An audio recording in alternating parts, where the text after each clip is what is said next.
Hola, soy el profesor Héctor Aponte Alequín y en este video discutimos el ejercicio 1 de la unidad 4, dedicada a la semántica. Es importante que, aunque es un video que te ayuda, no sustituye la interacción humana. No me puedes interrumpir para preguntarme. Así que te aconsejo tomar notas de las preguntas y hacerlas en el foro que está vinculado con este video, ya sea en mudo o en modo.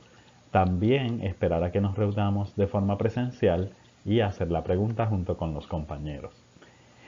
Es el ejercicio de la unidad 4, pero este video solamente está dedicado a las partes de semántica léxica, es decir, las partes 3, 4, 5, 6 y 7.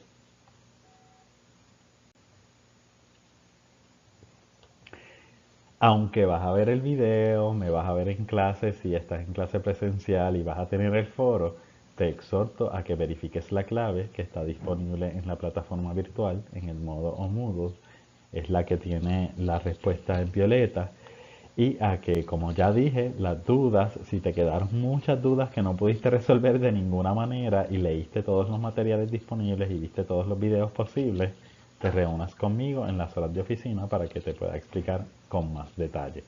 A partir de la próxima laminilla vamos a hacer un recorrido por el ejercicio. El volumen desciende un poco, baja un poco. Así que te aconsejo que si estás en una computadora o en un celular le subas el volumen para que puedas entender mis intervenciones.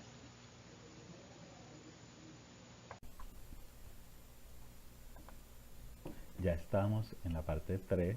Explique las diferencias de significado de los siguientes pares de cuasi sinónimos. El prefijo cuasi me indica que no son sinónimos totales o no son sinónimos absolutos. Hay matices de significado. Educado, culto. Pues dicen Walde y Travis, que redactaron este capítulo, principalmente Travis, que la diferencia léxica estriba en que educado implica estudios formales, mientras que culto alude a cultura, que puede ser popular. O sea, yo puedo ser culto si conozco mucho del reggaetón, y eso me hace culto porque soy culto tengo mucho conocimiento de cultura sobre el reggaetón y el reggaetón es parte de la cultura popular versus educado que implica estudios formales o educación formal. Matar, asesinar. Hay una diferencia léxica, pero es decir, de la entrada del concepto en el cerebro, pero también hay una diferencia de uso. Matar es causar directa o indirectamente la muerte de alguien versus asesinar que implica alevosía. De modo que matar y asesinar ambos tienen un agente, pero el agente de asesinar discursivamente tiene una intención, una alevosía, una maldad o una malicia cuando causa la muerte de otra persona. Alumno, estudiante. Hay diferencias léxicas y de uso. Alumno recibe la enseñanza de algún profesor y estudiante puede ser autodidacta. Así que la palabra alumno implica que hay dos personas compartiendo el proceso de enseñanza-aprendizaje. No es tanto que recibe la enseñanza de alguien, yo no lo vería así. El estudiante, en cambio, puede estudiar por su cuenta, es autodidacta. Les aclaro que las claves, esto es lo que está en violeta, los redacto yo, pero no necesariamente son los ejercicios hechos por mí y por otros colegas del programa graduado de lingüística, o sea, nos reunimos y lo hacemos como clave, pero no necesariamente representan nuestro análisis personal o particular, sino que representan el análisis de la fuente que estamos usando para enseñar, que en este caso la principal es el libro de Walde y compañeros, y este capítulo de semántica está redactado por Travis. Quería hacer esa aclaración porque yo puedo no estar de acuerdo con muchas de estas respuestas, pero son las que tendríamos el análisis que se esperaría en este nivel. Bajar versus descender. Bajar se usa en contextos generales, le aplica a cualquier predicación, y descender aparece en el registro formal o como una metáfora. descender en la escala social. Claro está, yo pienso que bajar también, uno puede decir bajar en la escala social. Así que todas estas respuestas son debatibles o problematizables. Parte 4. Identifique la clase o el tipo de antonimia representada en los siguientes pares de palabras. Escoja entre las siguientes: gradual, complementaria y recíproca. Vivo o muerto, pues cuenta la historia que es complementaria, es decir, que es absoluta. No puede estar vivo y a la vez muerto, no puedo estar muerto y a la vez vivo, y tampoco puedo estar muy vivo o muy muerto. Ya ustedes saben que esto es cuestionable porque los puertorriqueños usamos esa expresión: menos muerto, más muerto, muy vivo, etcétera. Más vivo, más muerto, y así por el estilo. Ancho y estrecho es decididamente gradual, muy ancho, muy estrecho. Aquí no hay nada que discutir más allá de la gradualidad. Dar, recibir también es decididamente recíproca. Implica un significado compartido. El significado de dar produce el de recibir y el de recibir produce el de dar. Largo, corto, también podemos establecer que hay una escala que es escalar, de modo que es gradual, se da en grados, muy largo, muy corto. Despierto, dormido, pues aquí tenemos un caso debatible, no solo para nuestra cultura o para nuestro dialecto o para nuestra lengua puertorriqueña, caribeña, sino en general. Despierto, dormido, cuenta la historia, como yo digo, oficialmente es una antonimia complementaria, es decir, que es absoluta, no puede estar despierto y dormido a la vez. Sin embargo, se ha debatido que es gradual, y fíjense qué interesante, gracias a la literatura se ha problematizado que cuando en el siglo de oro se analizaron algunos poemas con influencia sufí, árabe sufí, los sufíes, y cito trabajos de Luce López Baralt específicamente, tenían una ceremonia en la que se inspiraban eh, en su posición o su visión, su cosmovisión mística y su cosmovisión un poco de ascetismo, asceta, el no comer o el comer poco, no dormir y autocastigar al cuerpo para alcanzar un nivel espiritual. Había etapas en las que se describían como medio dormidos o un poco dormidos, un poco despiertos, y en esas etapas hay una cierta inspiración que tiene matices poéticos. Si les interesa ese tema en relación con la literatura, Luce López Baralt, la doctora Luce López Baralt lo ha trabajado, y muchos otros investigadores. Y fíjense que esa noción les ha traído a los filólogos, por lo menos a los hispanistas y a los lingüistas hispanistas, ese debate de si en realidad estos dos conceptos en nuestra cultura, que ha tenido una influencia semítica árabe judía, si esa cosmovisión también ha entrado en la nuestra, vía España. Así que ahí se la dejo para que lo reflexionen. Al frente de y detrás de, también decididamente recíproca. Para definir al frente de necesitamos identificar qué es detrás de o atrás de. Rápido, lento, decididamente gradual, muy rápido, muy lento. Tío, sobrino, decididamente recíproca. El tío se define a partir de tener un sobrino, y el sobrino, la relación de sobrino se define a partir de que existe un tío. Abierto, cerrado, pues dice la historia que es gradual, pero dice otra historia que es complementaria. O sea, esto es debatible. Podría ser gradual en el sentido de que algo puede estar muy abierto, muy cerrado, pero usualmente la convención ha sido clasificar esta antonimia como complementaria, porque cuando algo está abierto no puede estar simultáneamente cerrado. Nuevamente, depende de la cosmovisión. Y por último, suegro-yerno facilita, como todas las familiares, es una antonimia recíproca. o todas las relativas a relaciones entre personas que comparten lazos sanguíneos recíprocas. Parte 5. Para los siguientes pares de palabras, indique si comparten una relación de hiponimia. Si es así, diga cuál es el hipónimo. Facilita. Olor, aroma. ¿Hay hiponimia? Sí. Olor es el hiperónimo, es el término superordinado, y aroma es el hipónimo. Aroma es un tipo de olor. Hay muchos olores. Están las pestes y están los aromas. O están los hedores, las pestes, y están los aromas. El aroma es un tipo de olor asociado con rasgos deseables. Un aroma es un olor deseable o un olor que produce una reacción agradable. Mes, enero, ¿sí? Mes es el hiperónimo, enero hipónimo. Enero es un tipo de mes o uno de los muchos meses, de los 12 meses. Príncipe, princesa, decididamente no. Cabaña, casa, sí. Cabaña es el hipónimo, casa es el hiperónimo. Una cabaña es un tipo de casa. Casas, mansiones, cabañas, etc. Parte 6.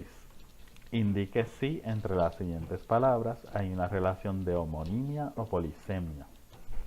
Esta es la que es interesante porque hay que debatir.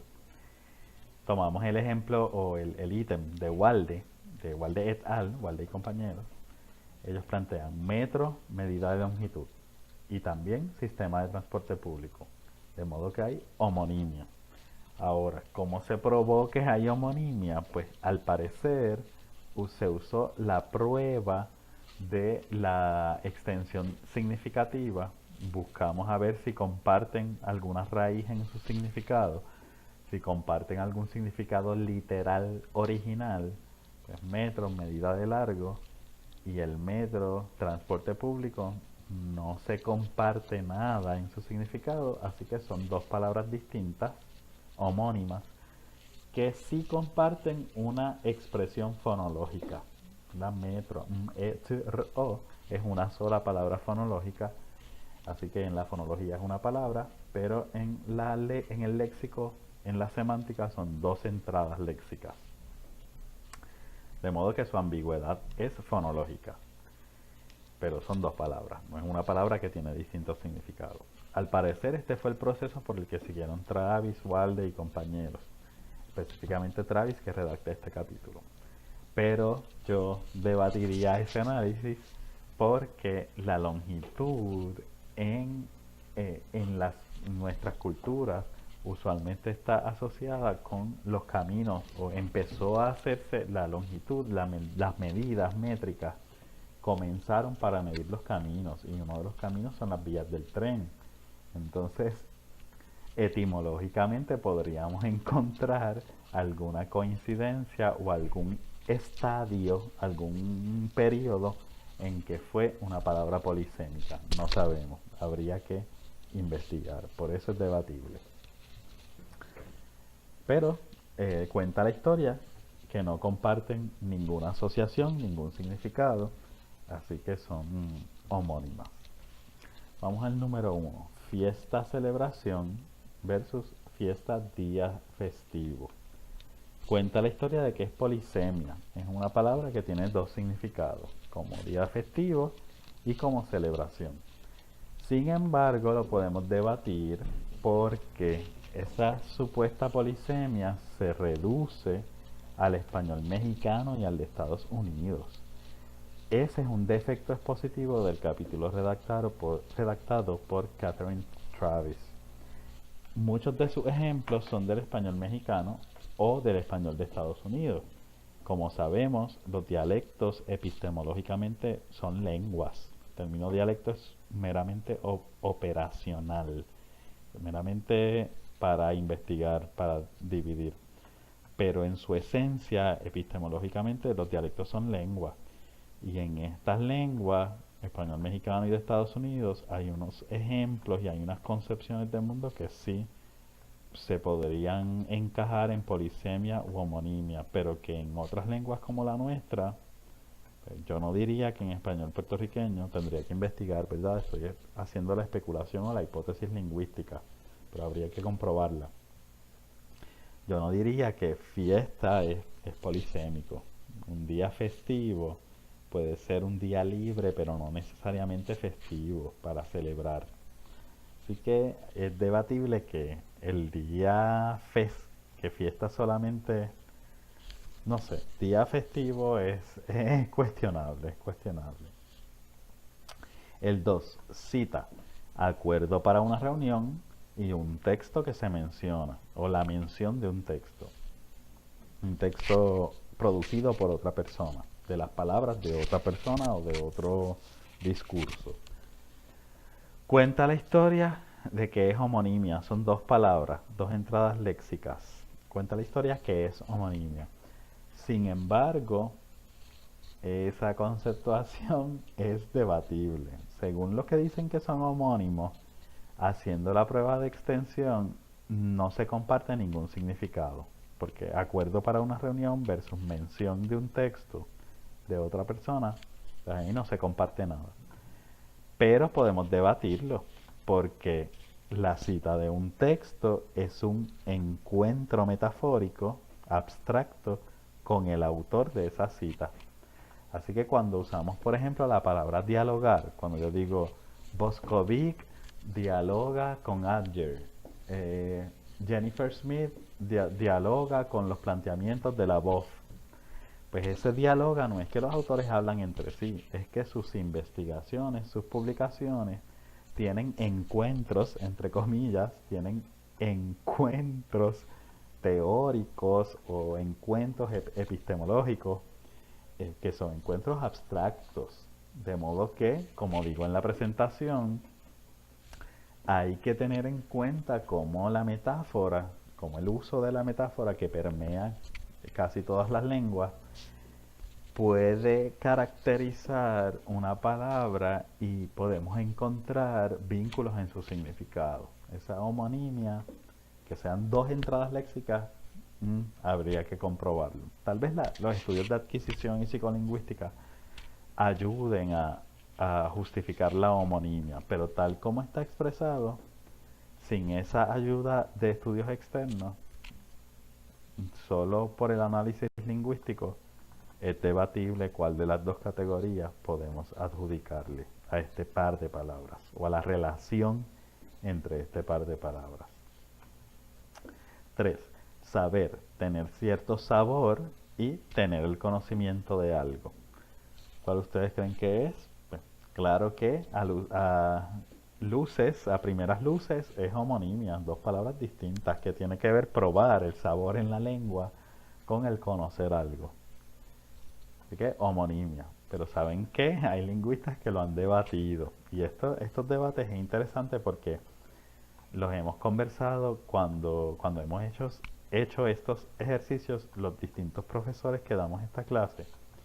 Y ha sido bien productivo e interesante. Porque es debatible. Ambos aluden al concepto de probar, que también es debatible, y ese concepto de probar se relaciona con el mismo campo semántico. Probar como degustar, probar como evidenciar. Así que fíjense que estos dos pares son palabras saber y saber, son supuestamente homónimos, pero como homónimos en separado, en sus relaciones separadas, las dos comparten campos semánticos paralelos. Tener cierto sabor. ¿Cómo tú pruebas el sabor de algo? Probándolo. Y fíjense que usé la palabra probar dos veces porque ¿cómo pruebas el sabor de algo? ¿Cómo tienes el conocimiento de algo? Pues probándolo. Así que saber, probar, hay unas relaciones paralelas. Saber cómo percibir el sabor y cómo conocer algo, y probar cómo percibir el sabor y cómo evidenciar o tener el conocimiento pleno de algo.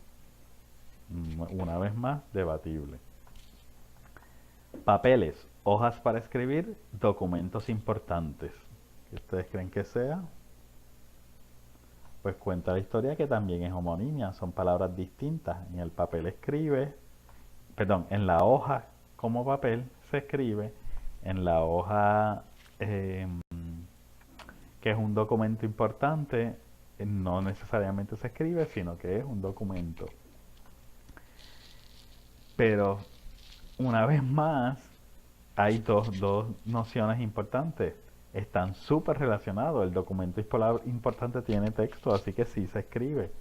Y por otro lado, los papers, los papeles como documentos importantes, es una asociación muy particular del inglés y del español mexicano y de Estados Unidos. Una vez más, tenemos esa dependencia de la cultura. Si nos vamos a lo etimológico, tenemos otra prueba aún más contundente. Es debatible la homonimia porque ambos conceptos provienen de papiro en sánscrito y proto-indoeuropeo. Y en los hallazgos sobre papiro se encuentran los dos significados. El papiro como donde se inscribía la historia y el papiro como un documento importante. De modo que etimológicamente comparten una raíz de palabra polisémica.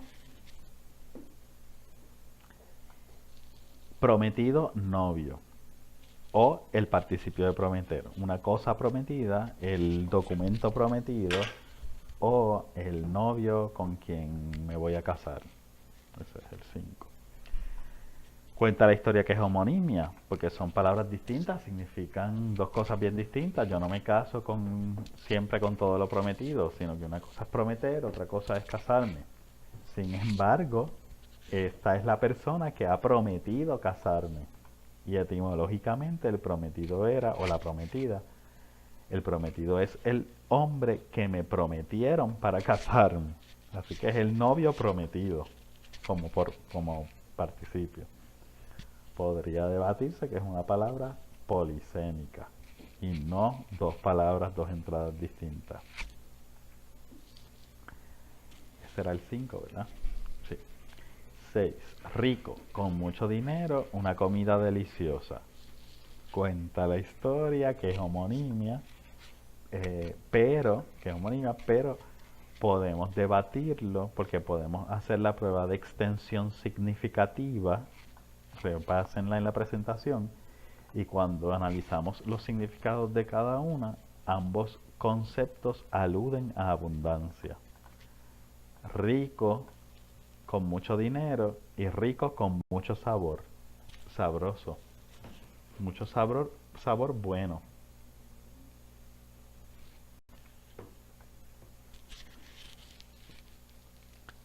Continuamos con el 7, regar, esparcir agua sobre el pasto o derramar algún líquido. A todas luces, regar es una palabra polisémica porque ambas implican echar agua. Sin embargo, se puede debatir, podemos decir que son dos palabras distintas, dos entradas léxicas. ¿Cuál es la diferencia léxico-semántica entre regar y derramar? ¿La hay? Sí, sí la hay. Regar, que es esparcir agua sobre el pasto, no es lo mismo que derramar algún líquido. Derramar implica un acto involuntario y esparcir implica un acto voluntario. Así que hay que preguntarse si podrían ser palabras homonímicas, podrían ser homónimos. 8. Cara, una parte del cuerpo. Cara, un precio alto. Homonimia o polisemia. Según las fuentes es homonimia, son dos palabras distintas, pero cuando vamos a la etimología, ambos vocablos compartieron en su origen el significado de la parte más preciada. La parte más preciada de una persona es la cara, y como es la más preciada, es la más costosa, es la más cara. Así que parece que hay un significado compartido que la haría un par de palabras cara a cara, como ningún par de palabras, sino que sería una palabra polisémica, una sola palabra que cara por la parte preciada del cuerpo, el rostro, y cara porque cuesta dinero o tiene mucho valor. Por último, cerca, esta es la última, ¿verdad? Sí. Cerca, a poca distancia, versus una construcción que forma una barrera, Supuestamente es homonimia, son dos palabras, pero cuando verificamos el origen nos damos cuenta de que la cerca es el espacio que está más cerca de una frontera, aunque físicamente no la marque. De modo que en algún momento parece que hubo una relación de polisemia en relación con la metonimia, la cercanía de la parte al todo o la proximidad dentro de un campo o de una conceptuación semántica proxémica, la proximidad, pues cerca era esa frontera. Bien, vamos a la parte 7. Considere las siguientes metáforas, identifique el significado original de la palabra y la característica que se transfiere en el uso metafórico. Facilito, a ustedes les encantan las metáforas, les suelen encantar. Retrase las manecillas del reloj. El significado original es manos pequeñas y el significado transferido es manos pequeñas. El reloj tiene unas manos pequeñitas que se mueven. La Yupi quedó descabezada. El significado original o más concreto, más literal, es que no tiene cabeza y la cabeza es el centro de mando del cuerpo humano o del cuerpo animal. El significado transferido es ese. Si un cuerpo se queda sin cabeza, pues si el cuerpo es la Yupi, pues se quedó sin el centro de mando en el cuerpo universitario. No tenemos centro de mando en el cuerpo universitario. Eso fue cuando la huelga, que no hubo un periodo en que no había rector o rectora. Facilita. Escuchemos la voz del pueblo, significado original, sucesión de fonos que particulariza a una persona. Ya lo saben por fonología, esto podrían aplicar la unidad de fonología para definir voz.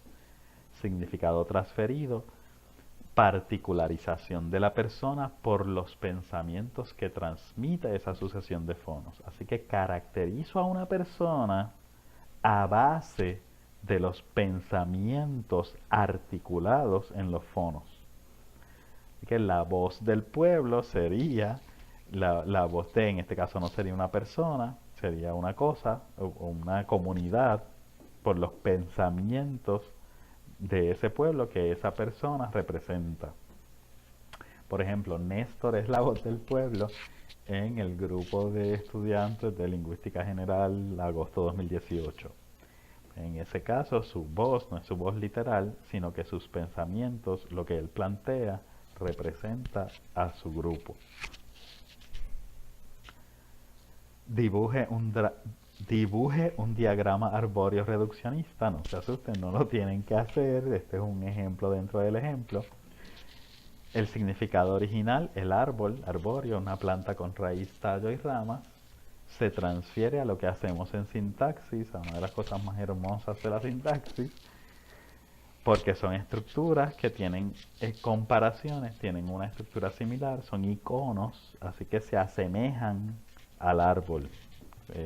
Las raíces, pues las ramas de SD se bifurca en D y N, o D escoge a N y se proyecta SD, o DP o Determiner Phrase, sintagma determinante SD, pues ahí tenemos la raíz, los tallos y tenemos ramas, principalmente ramas, así que por eso se les llama árboles. Se dañó el ratón de la computadora. El significado original de ratón es un roedor que se desplaza casi como si no estuviera tocando una superficie, que es casi un rajiero. Así que los ratones caminan y casi parece que vuelan por encima de donde caminan. El significado transferido es la forma del ratón y ese desplazamiento imperceptible, ese volar sobre la superficie que tiene el mouse de una computadora. Ella se pasa enviando virus. El significado original es una enfermedad. El virus es una enfermedad que se reproduce con facilidad y es difícil de atacar, afecta el funcionamiento de un cuerpo. El significado transferido es que sí, afecta el funcionamiento del cuerpo. ¿Cuál es el cuerpo? El sistema operativo de una computadora. que si entendemos la computadora como un ente parecido a los humanos, pues el virus que es difícil de combatir en el humano, también es difícil de combatir en una computadora, un celular o el dispositivo electrónico que sea. Con eso terminamos las partes de semántica léxica. Recuerden que si tienen preguntas, hacerlas en el foro, hacerlas en persona en horas de oficina o hacerlas en persona en contacto presencial en clase. Vamos a cerrar y continuamos con el video. Se acabó, terminamos. Te aconsejo que estés bien pendiente de la plataforma virtual por si yo publiqué algún mensaje en el que indico algún cambio al calendario de trabajo. Como este ejercicio ocurre al final del semestre, suele haber cambios en las fechas, se adelantan algunos trabajos, se retrasan otros, de modo que es muy importante que mires la plataforma virtual y estés al día. Eso es todo, mucho ánimo, hasta luego.